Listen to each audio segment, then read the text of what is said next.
Hey everyone, welcome back to a special episode of the Beach Court Podcast. This is a weekly episode this week, but we wanted to highlight some top four finishers.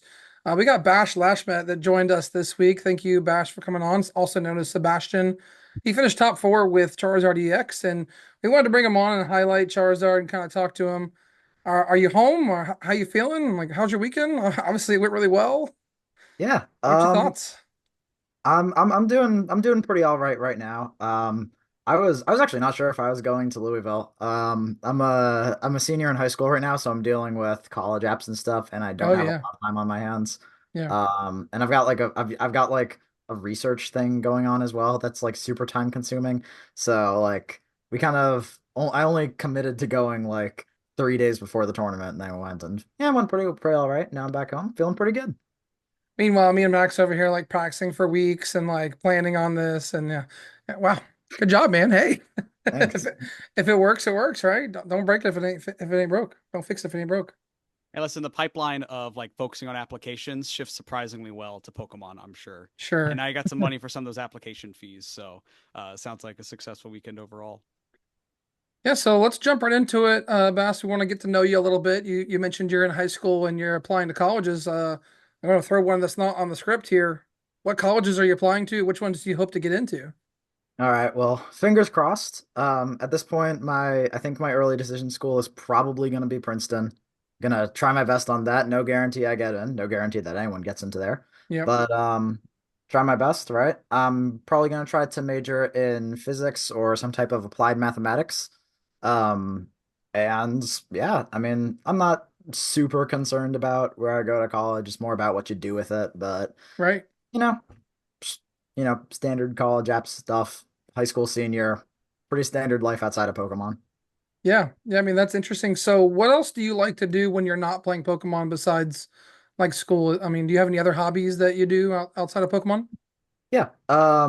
I've been for like pretty much my entire life, I've been doing karate. This past like June, I think, I finally passed my black belt test after like 10 plus years Oh, of training, which that took a while. I mean, of course, yeah. for like the first half of it, I was still kind of in the kids' classes, but that took a while and that was fun. Um, Outside of that, I'm also in Boy Scouts. I'm gonna hopefully finish up some projects for them this year, doing like a big community service project soon. And yeah, but Wow. that's a lot of what I do outside of Pokemon. Have you ever made an omelet by boiling it? Have I ever I have not recently, no, not to my memory. That's one thing that I learned when I was in Boy Scouts. It's how to boil an omelet. Oh, okay. I thought that was just like totally unrelated. No, no, it's like in Boy Scouts, when you go camping, they like, you bring your eggs and stuff, and they just bring bags and they boil water and you put it on top in the bag and it just makes right there. We do stuff like we've done a lot of just like wrap a potato in tinfoil and just throw it on some charcoals. We do that a lot. Yeah, that works I too. haven't tried the boil and omelet thing. I don't know when the next camp out is, but I'll You'll have to Google it, you learn YouTube it, learn it, and take you to your community. sure. Everyone not in Boy Scouts right now is saying like, a pan was always fine for me, but you do you, I guess, right? I would Uh, still prefer to use a pan. Yeah. I don't cook like that at home. yeah. Go ahead, Max. Take next one.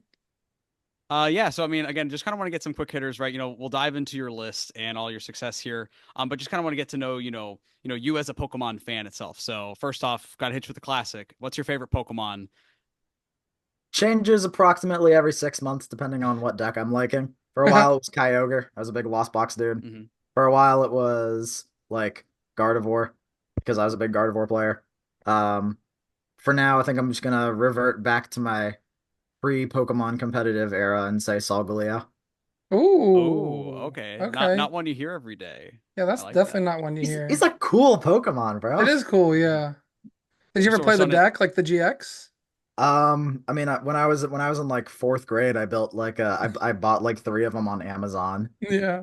three Solgaleo GX on Amazon, and I would kind of just like Soul Burst for five and just attack twice, and hopefully that wins. Sick. That's awesome. So going back, we kind of talked on a few decks you played: Lost Box, Gardevoir, GX decks. What's your favorite TCG deck that you've ever played?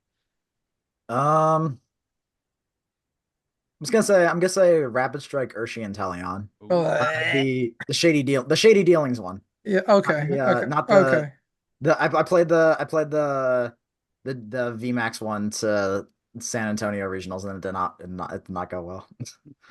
Cool, Uh, cool story. Most people that listen to know Maddox and I played Zapdos EX when Urshifu was popular, and it really helped against the Urshifu because it took him 3 shots to kill the Zapdos EX and Rhydon.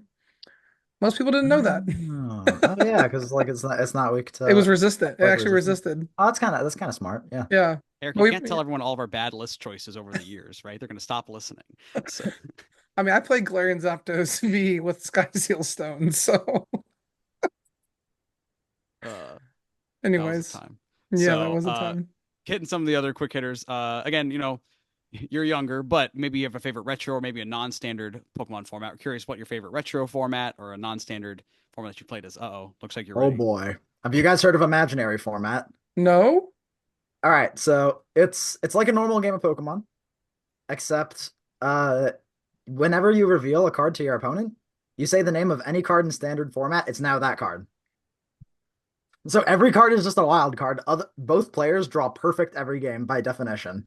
And so like you can go generator, reveal the top 5 cards on my deck. Oh wow, that's two lightnings. There we go. Iron hands. So like you can Pokestop. You can Pokestop for Great Ball, generator, Great Ball. Oh my god, the top card on my deck is an Iron Hand. That's great. Bench it. Generator two. I amp you very much. Bro, what? You can turn one. And so the way I like to play it is that you play because the games last like no more than like 4 turns. So you do like rapid matches, and after each round, each player bans a card. So after a while, you get to like, oh gosh, there are no good win conditions. All right, guess I'll just turn one Galvantula EX Fulgurite item lock.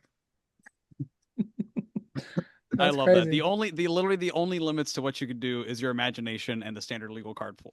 Not gonna lie, I actually think it's like the hardest Pokemon format. Like I think it is like because I mean it's 100% skill based. There is literally no luck involved, right? Because you just draw perfect every game. I mean, actually, there's one thing that's kind of high roll, which is there's one Chansey card in format that says if you take it as a prize, you can put on your bench, flip a coin. If heads, take an extra prize. So you So just every time you take a prize, you're like, it's Chansey. Ooh. well, yeah, but the issue is that bench management is like super important. So it's like so it's like the Chansey isn't even that good, but like sometimes you can high roll games with it. Ooh, look, scoop up Cyclone. Right, that's good. You know, You can't start any Pokemon less than like 100 HP because you just get like Valiant donked. you wait in imaginary format. You can pick any ace spec you want, and you're going scoop up Cyclone. Not gonna Well, lie, it's actually the biggest. It's actually like kind of the best one. I was gonna say I could play multiple ace specs, right? It's any Dude, card I why? want. Yeah, like why would you ever want to unfair stamp your opponent? They're just gonna draw research. Oh, sure, I drew my one of imaginary research. That's pretty That's good. epic. I think Same I thing need with to like play that. ability locks. Your opponent always just hits the cancel clone. All right. Well, next time we're in a regional together, we'll have to play it. It's amazing. All right, and yeah, I think that's really it that we have for. Oh, I know you talked about playing, buying your three. I don't know how to say your favorite Pokemon's name. I'm sorry, Totally. Solgaleo. I don't know it either. I don't know how to say it. But how long have you been playing? I think we're on what? I started when I was like in 4th grade, right? I'm in like 12th now, so it's probably like 8 years. I didn't start going to like regionals for like a year or two though, and then I didn't start top eighting regionals and seniors until like after the pandemic. Yeah. So 8 years competitive for like 3. Okay. Super. There you go. Well, it seems like you're gonna make your name on the scene. I know when I played you, I realized immediately that you're really good. Like our set was really good, but you've been playing a lot of different decks, and you were playing Drago last tournament in Baltimore. In a tournament where Charizard wasn't really popular. We knew it wasn't going to be popular this tournament. What made you decide to play? Obviously, you got top four with it. Like, how'd you decide to play Charizard this weekend?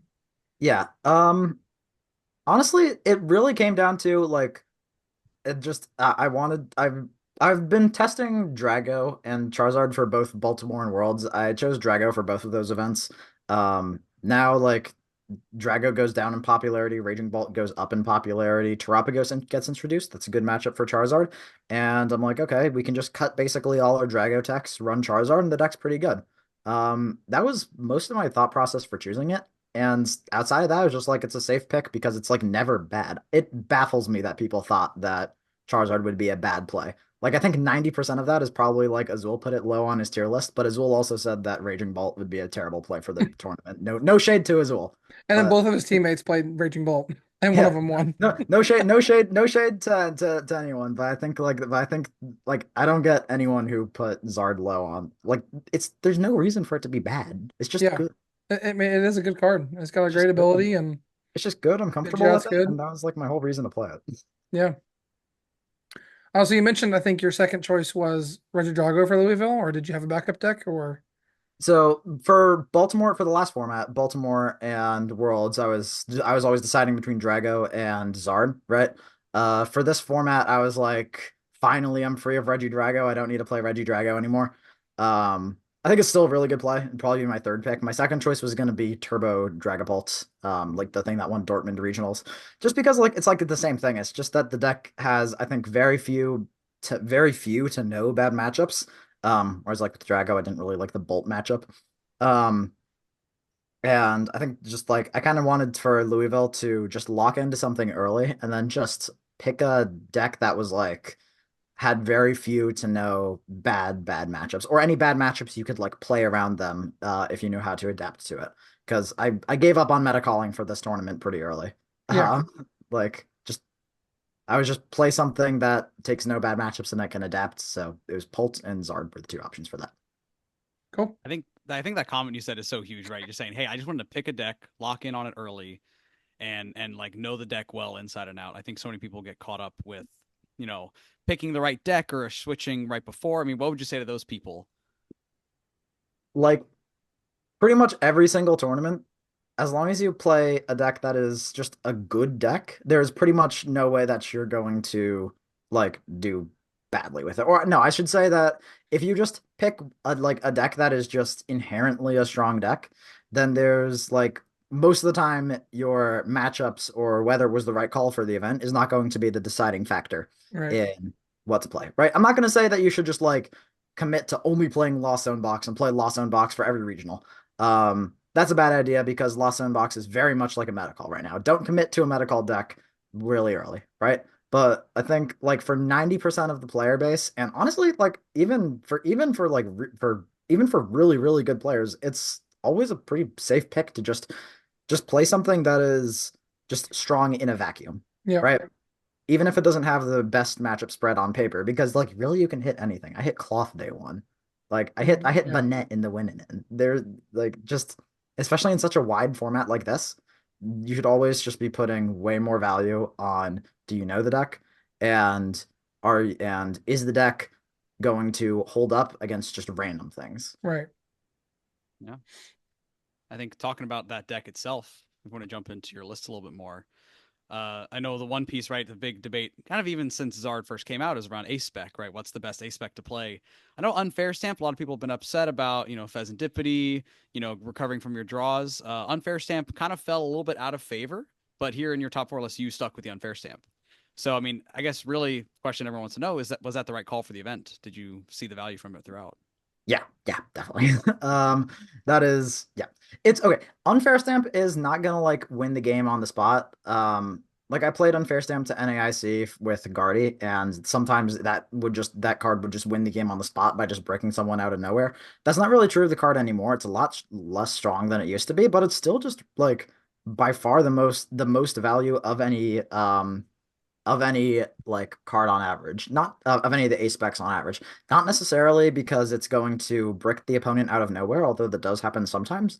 But versus all the turbo decks, it's a draw refresh for 5, which Right. is probably the best thing you can ask for, the highest consistency card that you can ask for, right? Um, and then versus all of the not turbo decks, all of the combo based decks like Zard Mirror Match or Pult or something, even if you're not bricking them on the spot, right? And even if the game is slow enough to where the draw refresh 5 isn't totally game changing, it's still enough to like usually it's enough to at the very least like mitigate the power of their combos, right? Your opponent's a lot more likely to pull off Dusknoir Briar, Charizard Ex when they have a 10 card hand. If you set them down to 2, right? Then they might still swing at you. You're not breaking them out of nowhere, but you're probably stopping them from doing a lot of things, right? Um, In terms of the other A specs, I think the only reason to play the other A specs are for techs for other matchups. Heroes Cape Charizard is something that I tested extensively heading into the last two tournaments, Baltimore and Worlds. That was the reason I was testing Zard in the first place. Just the idea being to Heroes Cape a Zard Ex, 430 HP. I called the deck Godzilla. It's a And the lot. idea was that Teal Mask Ogerpon can't really one shot that thing, or it takes like 5 energies for if there's already damage on the Zard, and that make the Drago matchup not spare. Similarly, you can also play Prime Catcher, and that's mostly played as a tech for Drago because you just like play it with Entei, and then you like aggressively chase Ogerpons to win the Drago matchup. So in the previous format, those are the two aspects that you would play because you really need to beat Drago. Now we've kind of got a little bit more space to work with. It's better to just play a card that is just generally strong into everything. That's what Unfair Stamp is. You could also tech for Turbo Pult by running Max Belt. I've seen that. That's also a good idea, but I like the stamp better even in that matchup. Yeah. Yeah, I like it. Yeah, I think it's that pretty that good. line of yeah, yeah. I think that line of like staying free of techs it's kind of seen throughout your list as a whole, right? Running a very consistent list, right? Thornton isn't really even a tech anymore. It's kind of a standard piece of Zard. But the three nest balls, you still have the Rotom V.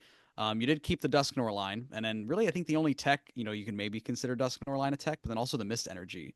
So, I mean, I guess kind of talk about how you got to the list that you did, and how those tech cards like the Dusknoir line and the Mist Energy kind of helped you throughout. Yeah, keeping on the idea of Mist Energy as a tech. I wish I'd not played that card. That card is terrible. It did nothing for me. Really? You had two Top four moon with a 59 decks. card deck. I mean, I hit well, I hit one.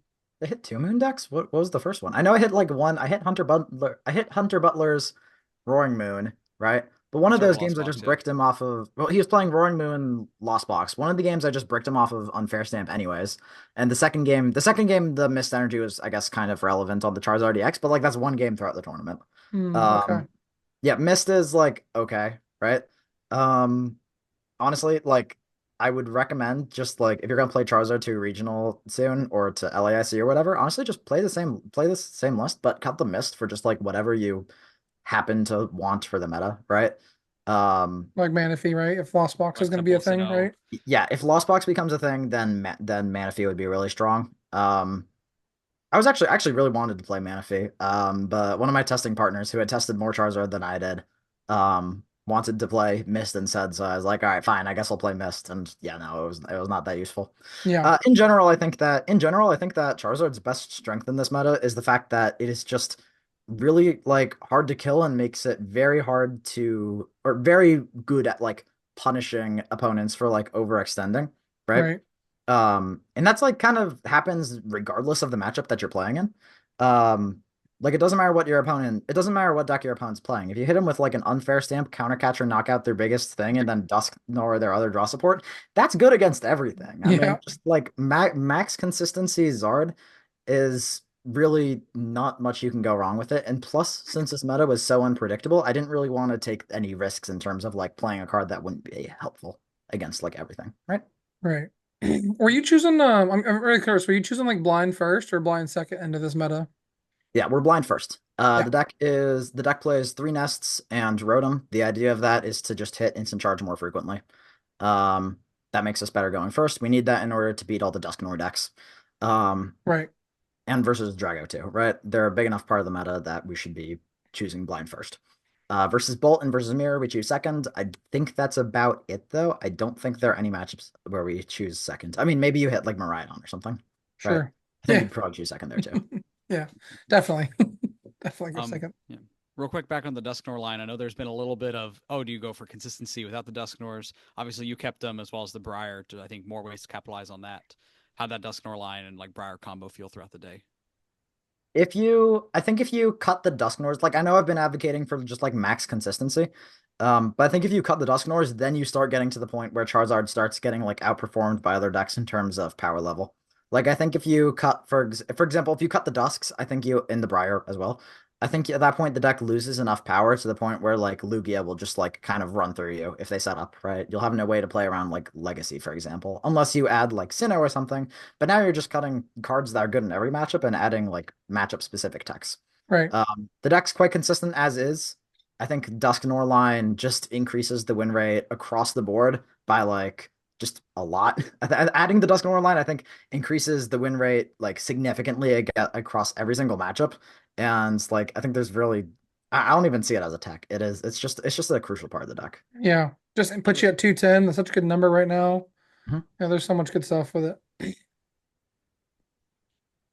Yeah, any other cool Briar plays besides the one we saw on stream?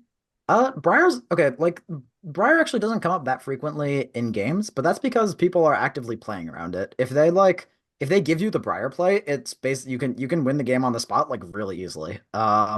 Like people I think a lot of people have seen like, oh, I never use Briar, right?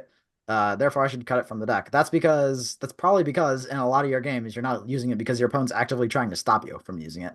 Um, if they know that you don't play the Briar, then the card sorry, if they know that you play the Briar, they have to play around it, and that makes them like completely bend over backwards for like new plays, right? Um, I could see cutting the Briar and just like kind of hope the opponent doesn't notice. But I think Briar comes up in terms of actually using it. I think comes up in most enough games that it's worth keeping. Yeah, that's fair. Well, let's Yeah, talk so you about hit some him of with. your. Go ahead, Matt.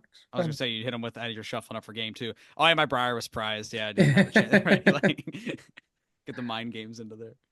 I mean, that's like, people were like cutting Manaphy and stuff. Oh man, if he was prize, crap. All right, so let's talk about some specific tournament questions for you. I mean, I think a lot of people that listen to this podcast, I know me specifically, sometimes we get a little down on ourselves, right? We lose a matchup, or in your case, you removed canceling clone from your deck and immediately hit cornerstone round one, and lost, and you proceeded to win the next 10 and ID in the top eight. How'd you reflect after that first round loss to try to like, just push through, remain undefeated for the rest of the day in the day two, and what advice do you give to everyone else listening about how to like bounce back and really like control your mental when like, maybe something like that happens? I was just kind of joking about the cornerstone thing, or like joking with my friends about like, come on, seriously, I cut Cologne and then I hit it. I mean, I cut Cologne and then I hit cornerstone. I was kind of just like joking about it to stay lighthearted about it. Like it's kind of just funny to hit it round one. I guess I would say it probably helped to say that Cologne probably wouldn't have even saved me against four cornerstones. Um, because then at least like it feels like nothing was really in my control. Um, like.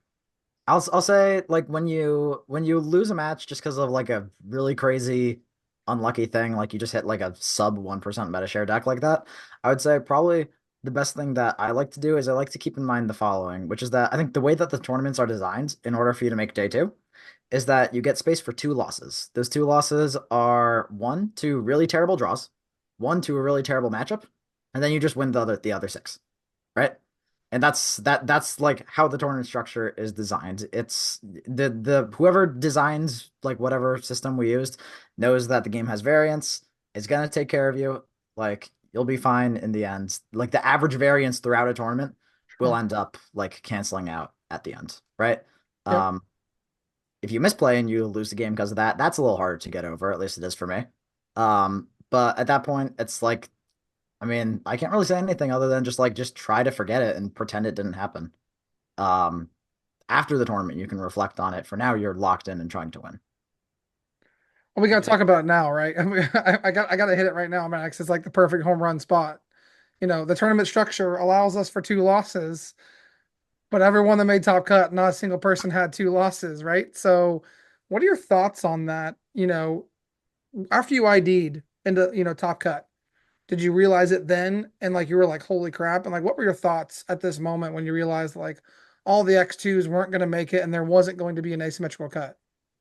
Honestly, like I have never paid attention to like what record is needed to make Top Cut. Every time I get close to Top Cut, I just have someone like brief me on it. This time it was Rowan Staven out being like, okay, you need to ID if they do this, you need to not ID if they do this. Um, like in terms of like your mental keeping track of the wins and trying to like figure out, oh, I need to win this, then ID this. It's just a terrible idea. Like figure out if you need to win or ID the current round, and then just do that. Like Yeah. there's don't worry about it too much. As for the whole debate over the 10-2 not making top cut thing, I think that's definitely a flaw in the system. I would acknowledge that this tournament was like just barely away from having the ninth round day Right. one. Right. Um, and also that we had, and also that this whole like 10-2 not making top cut thing, or the clean cut that we had was only because there ended up being like a really low tie rate at the top tables towards the end of the tournament. Like I don't think this will happen again. But still the fact that it can happen is I think still kind of a messed up thing about the tournament system. Yeah.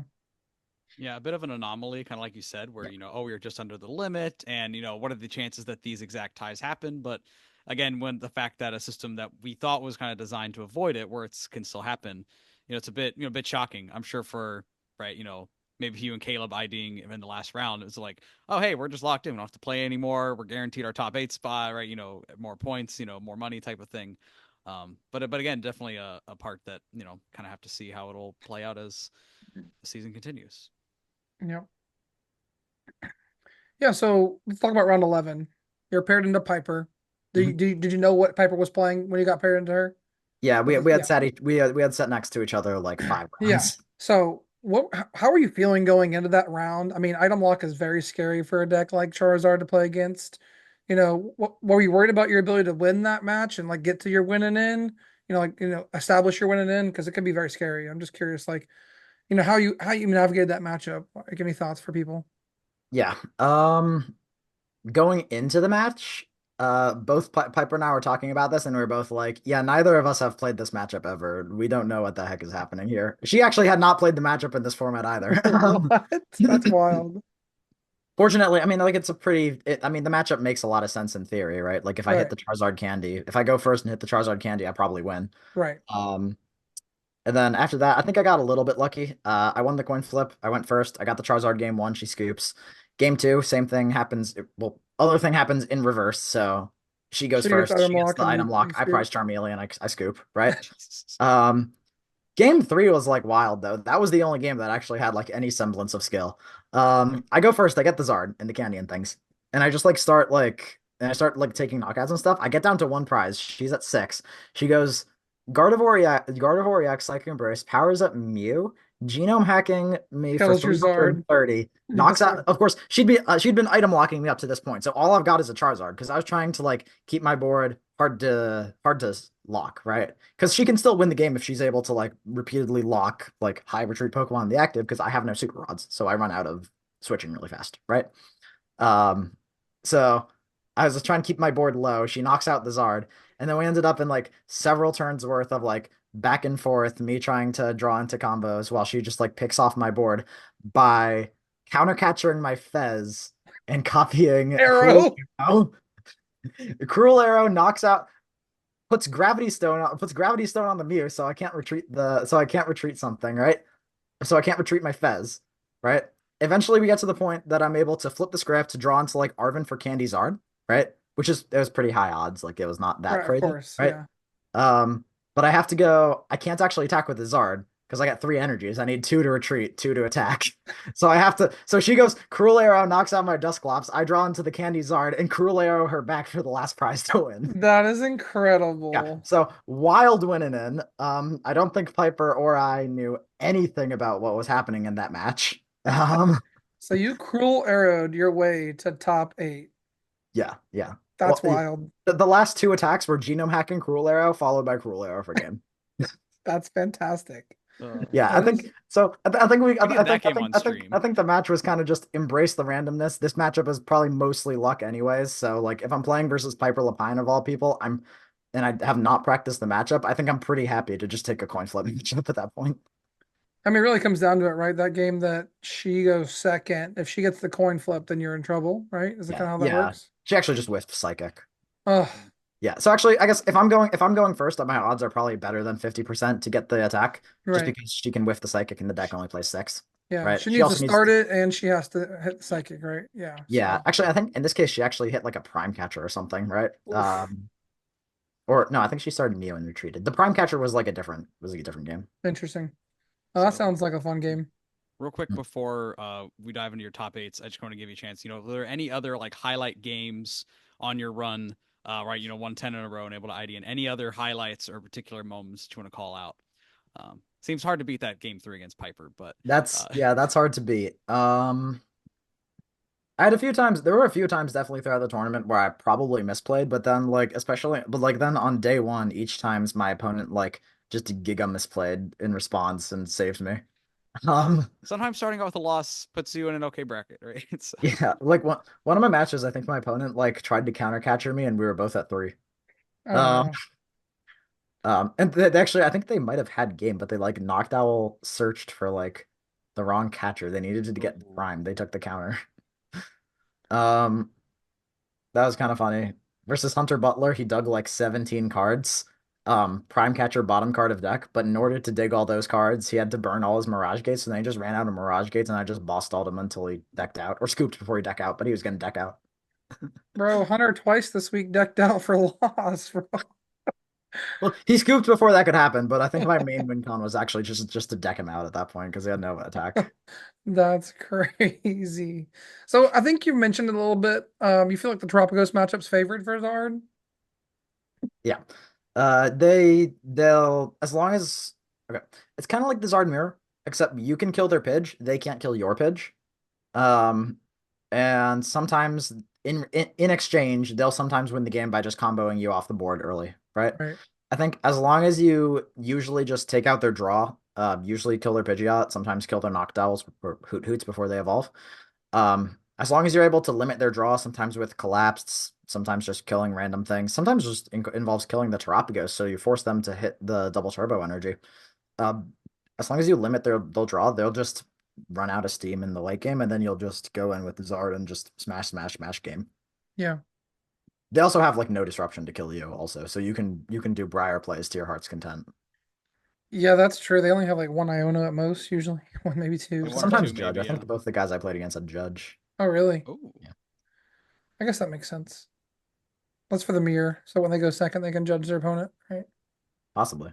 I'm pretty sure that's what that's for. yeah. Judge is just like very good right now. It's just like no decks can really play it. Yeah, I could see that. Maybe we could play Mew Max again. Hey, don't A don't threaten me with a good Hope time they though. don't notice that's rotated. Yeah. Shh. Shh, don't tell anyone. All right, well, let's jump into the top cut. We obviously everyone saw what happened downstream in your top eight. You really kind of rolled through Regidrago. Like really weird, honestly. Can you talk about your top eight match a little bit? Like you went on stream in a dominating way and in a conventionally bad matchup. How'd you feel after you won that top eight match and kind of upset your opponent essentially?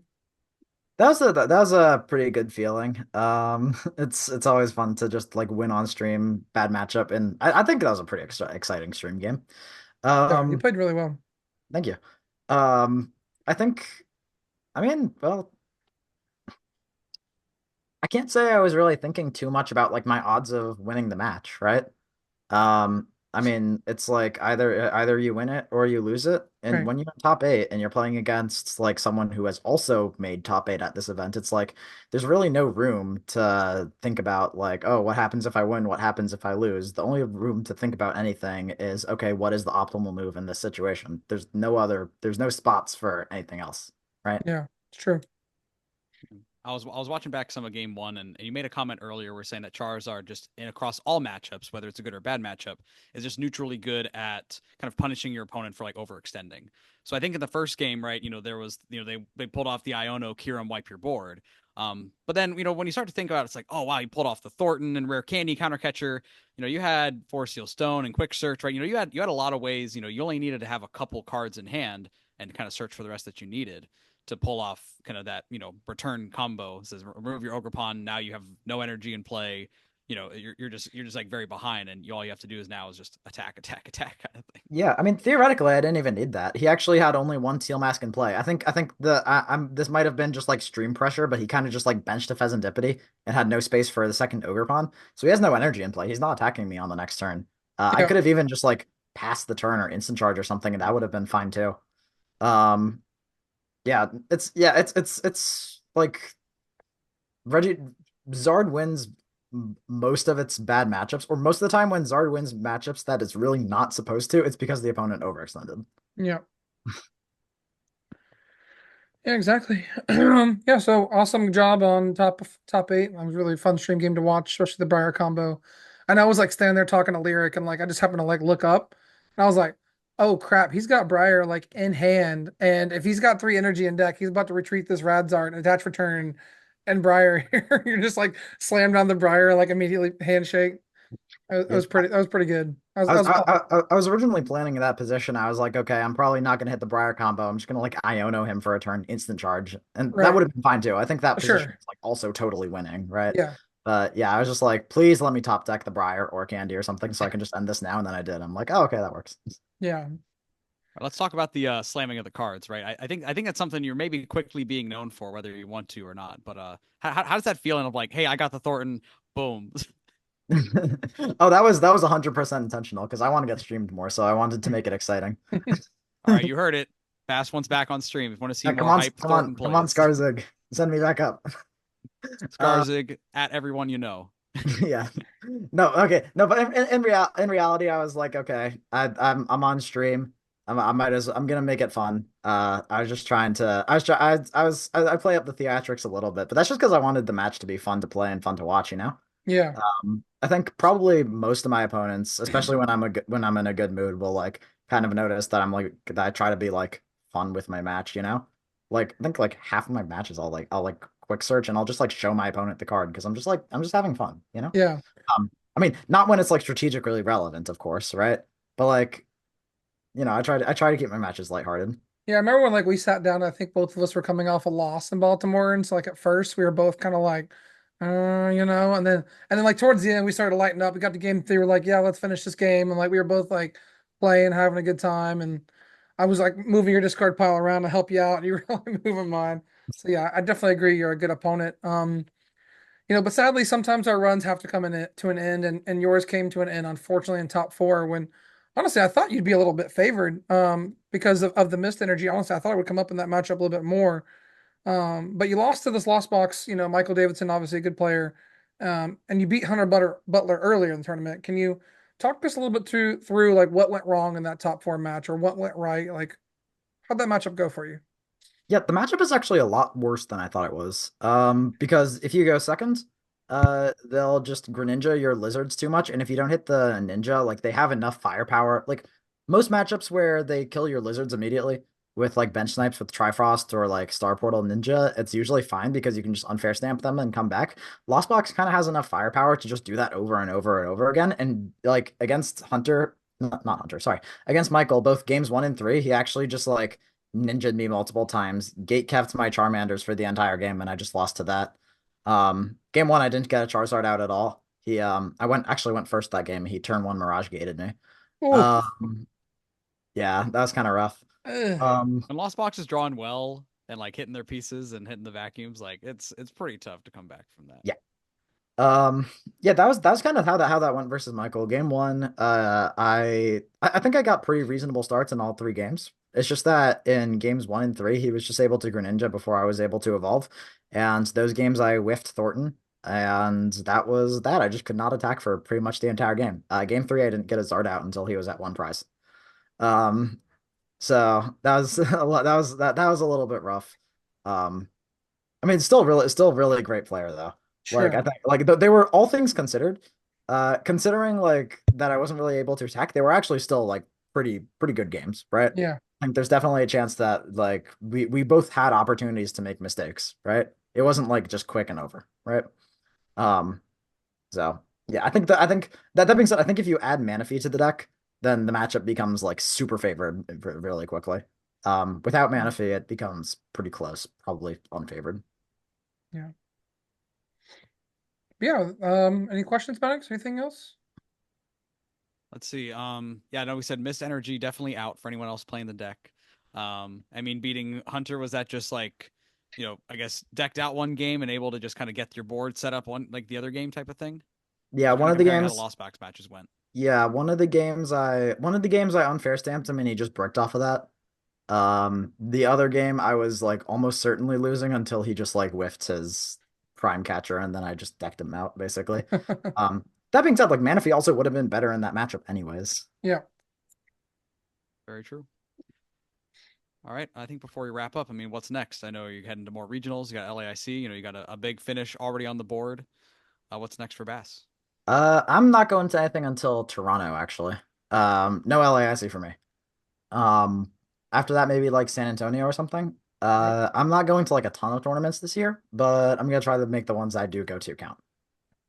And you've You already heard it done here that with first. the Yeah. top four. Yeah. Yeah, Yeah. I was planning like my goal for this season was to top eight another tournament. I guess my new goal is to top eight two tournaments this season. Yeah. There we go. There you go. Yeah. Yeah. We'll have you back here. So. Yeah, but before we close out, you got any shout outs you want to give? Any coaching plugs or sponsors you want to shout out to?